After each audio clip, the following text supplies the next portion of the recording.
ये कहानी है गरीब औरत और उसकी 3 बेटियों पूजा, हिमानी और काजल की, जो कुचनगंज गांव में रहती थी।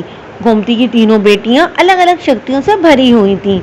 जैसे कि काजल के कान बहुत ही बड़े थे, इसलिए उसे कोसों दूर की बातें भी साफ सुन लेने की शक्ति थी। वहीं पूजा का मुंह स्वादिष्ट खानों से भरा हुआ था और साथ ही उसमें यह भी शक्ति थी कि वो समंदरी के सूतों को भी पी जाए। वहीं हिमानी के हाथ बड़े बड़े पहाड़ उठाने की शक्ति रखते थे, साथ ही वो अपने हाथ लंबे भी कर सकती थी। पूजा, काजल, हिमानी, जरा यहाँ तो आओ। घूमती तीनों को बुलाकर कहती है, बेटी घर में राशन के डिब्बे खाली पड़े हैं, बनाने को एक भी दाना नहीं है। मैं राशन उधार लेने बनिए के पास जा रही हूँ, तुम अंदर से दरवाजा बंद कर लो।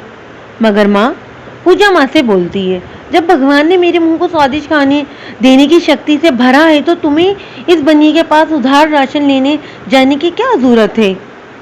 वहीं काजल भी पूजा की बात को आगे बढ़ाते हुए बोलती है, हाँ माँ, जब आपकी तीनों बेटियां जादुई शक्तियों से भरी हुई हैं तो आप क्यों हमें हमारी शक्तियों का इस्तेमाल नहीं करने देती।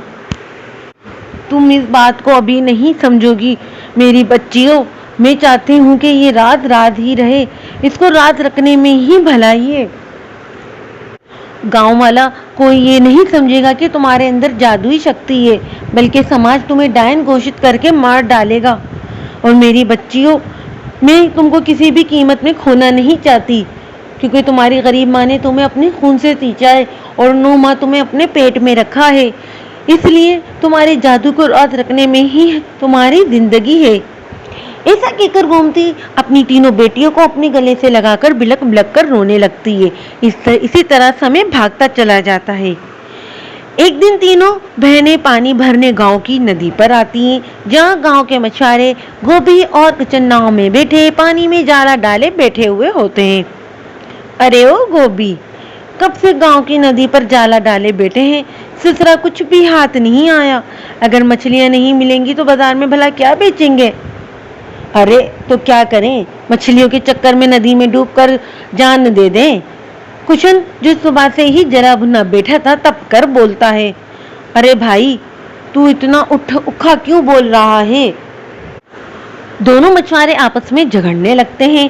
वहीं नदी के अंदर उठ रही मछलियों की आवाज काजल के जादुई कान हाथी के कान जितने बड़े हो जाते हैं। गोभी भैया, गोभी भैया, वो नदी की गहराई में जाओ, वहाँ ढेर सारी मछलियां हैं। काजल गोभी और कुचन को बताती है। दोनों मछुआरे नाव को नदी के बीच गहराई में ले जाकर पानी में जाला डालते हैं, जो मछलियों से खचाखच भर के जाला फटने को हो जाता है। फिर दोनों मछलियों से भरी नाव को नदी से बाहर लाने लगते हैं। अरे ओ गोभी, ये नाव तो आगे ही नहीं बढ़ रही है, बल्कि पानी के बहाव से पीछे सिरक रही है, अब क्या करें। हिमानी जो सब खड़ी देख रही होती है आगे बढ़कर बोलती है, ठहरो भैया, मैं कुछ करती हूँ। ऐसा कहकर हिमानी कुछ शब्द गुनगुनाती है, जिसके बाद उसके हाथ बहुत लंबे हो जाते हैं और नदी में फंसी नाव को बाहर लाते हैं। हिमानी का जादू देखकर गोभी और कुचन का चेहरा खौफ से पीला पड़ जाता है और उनके दांत बजने लगते हैं और वो एक ही शब्द बड़बड़ाते हुए गांव के सरपंच की ओर दौड़ लगाते हैं, चुड़ैल चुड़ैल, भाग गोभी भाग। कुचन और गोभी सरपंच को नदी की तरफ हुई सारी घटना बताते हैं। कुछ ही देर में ये बात आग की तरह पूरे गांव में हर घर में फैल जाती है और फिर घूमती और उसकी तीनों बेटियां सरपंच के पास बुलाई जाती हैं। पूरा गांव सरपंच के पास इकट्ठा हुआ होता है। तभी सरपंच गूंजती हुई आवाज में बोलता है, गांव वालों, अब तुम ही बताओ इनका क्या फैसला किया जाए।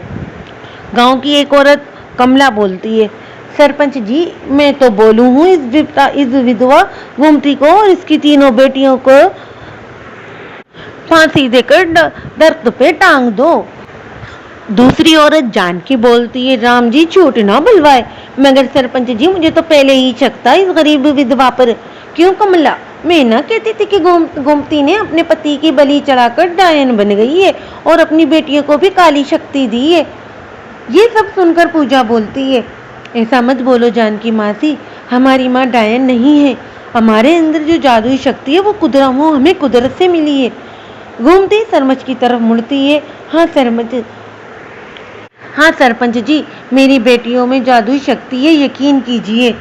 लेकिन कमला गोमती की बात बीच में ही काट देती है। आप इन मनुष्य माँ बेटियों की एक बात मत मानना।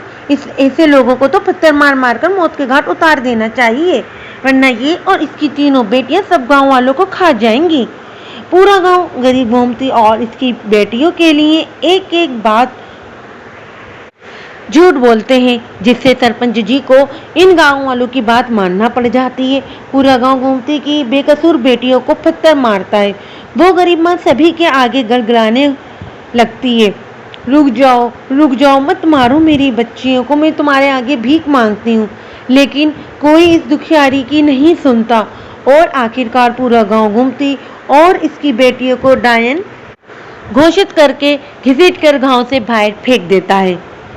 लेकिन भला गांव वाले क्या जानते थे कि इस गरीब माँ और इसकी जादुई तीनों बेटियों का गांव से जाना ही इस गांव की तबाही लाएगा। दूसरी तरफ सूरज ढलने के साथ गोमती और इसकी बेटियों ने आंख खोली। काजल उठकर उठाती है सबको। पूजा, माँ, हिमानी, उठो ना माँ। हाँ बेटी, माँ आप ठीक तो हैं? हाँ मेरी बच्ची, मैं अब ठीक हूँ, लेकिन अब हम जाएंगे कहाँ? ये अंधविश्वास, ये अत्याचारी गांव वाले हमें गांव में घुसने नहीं देंगे। गोमती परेशानी से अपनी बेटियों से बोलती है। हिमानी बोलती है, माँ आप चिंता मत करो, तुम्हें इस गांव की मिट्टी से दूर जाकर रहना पड़ेगा। गांव में रहने वाली नदी पार जो पहाड़ है, अब हम उधर रहेंगे।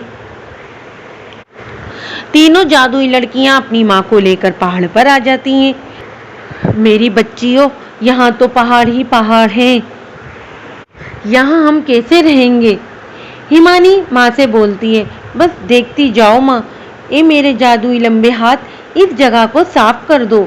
इतना कहकर हिमानी रोशनी से भर जाती है और उसके लंबे हाथ जाकर पहाड़ों को साफ करके खूबसूरत सा अच्छा सा घर बनाते हैं। सब घर में आ जाते हैं। तभी पूजा कहती है, माँ मैं जानती हूँ जो हुआ अच्छा नहीं हुआ, लेकिन अब हमें अपने जादू को छुपाने की कोई जरूरत नहीं है। इतना कहकर पूजा बोलती है, ए मेरी जादुई जुबान, मुझे ढेर सारा स्वादिष्ट खाना दो। ये शब्द बोलकर पूजा भी रोशनी से जल उठती है। सर से लेकर पैर तलक रोशनी ही रोशनी और चेहरा चांद की तरह दमक उठता है और उसके मुंह से हर तरह के कई पकवान बाहर निकलते हैं। फिर वो तीनों बैठकर स्वादिष्ट खाना खाती हैं। ये देखकर इस गरीब माँ की आंखों में खुशी से आंसू आ जाते हैं। काजल माँ को देखकर बोलती है, अरे ये क्या माँ, आप रो रही हो? खुशी के आंसू हैं ये मेरी बच्ची, क्योंकि आज मुझ गरीब के लिए बहुत बड़ा दिन है। मेरी बेटियां अपने जादू को छुपाने के लिए मोहताज जो नहीं। इसी तरह गोमती का समय इसकी जादुई बेटियों के साथ खुशी से बीत रहा था, मगर गांव में तो तबाही के बादल घिराए थे। जैसे ही नदी में तूफानी लहरें उठती हैं तो काजल के जादुई कान सुन लेते हैं खड़े होकर। माँ, पूजा, हिमानी, जरूर किसी समंदर में सुनामी उठाए जिसका असर गांव की नदी में सूझे रूप से पड़ रहा है। हमें गांव को बचाना है। फिर गोमती और इसकी जादुई बेटियों ने बिना वक्त गंवाए गांव की तरफ कदम रखा और पूजा ने अपनी जादुई जुबान से शोर मचाना शुरू किया, अपने अपने घर से बाहर आ जाओ, गांव में भूकंप आया है, इससे पहले के घर ढह जाएं, सब अपनी जान बचाओ। पूजा की जादुई जुबान से निकल रही तेज आवाज में भरा तीखापन सभी के कान में पड़ा और सभी गांव वाले घरों से निकल आए। सभी डर से थरथर कांप रहे थे। ए भगवान, ये क्या हो रहा है गांव में? आप कुछ करते क्यों नहीं है सरपंच जी? गांव वाले सरपंच से बोलते हैं। सरपंच जी कुछ कीजिए, इस तूफान और बाढ़ को रोकना मेरे बस में नहीं है भाई।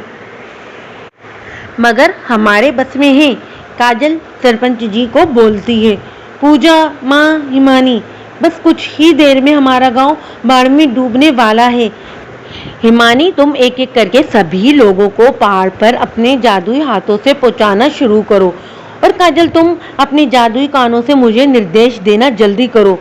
पूजा सबको गाइड करते हुए कहती है। फिर तीनों जादुई बहनें एक शब्द गुनगुनाती हैं और उसके साथ ही सुंदरी रोशनी उन्हें घेर लेती है और उनकी सारी शक्ति जाग जाती है। इसके बाद हिमानी अपने लंबे हाथों से लोगों को पहाड़ों पर ले जाती है और काजल अपने जादुई कानों से नदी की आवाज सुनकर पूजा को संदेश देती है। पूजा, बाहर का पानी और की तरफ से आ रहा है, वो अभी दूर है, तुम तैयार रहो। बाहर का पानी गांव में जैसे ही घुसने लगता है, पूजा जादुई मुंह से सारा पानी पी जाती है। पूरा गांव अपनी आंखों से ये नज़ारा देखता है और आखिरकार तूफान थम जाता है। इसके साथ ही पूरे गांव का सर भी शर्म से झुक जाता है। वहीं सरपंच जी ने कहा, बेटियों, मुझे माफ कर देना, मैंने गांव वालों की बातें सुनकर तुम पर जुल्म ढाए, फिर भी तुमने आज इस नगर को नाश होने से बचाया। अब तुम यहीं रहोगी। ये सुनकर गुमती और उसकी जादुई बेटियां खुश हो जाती हैं। उन्हें इज्जत के साथ गांव में रहने दिया जाता है।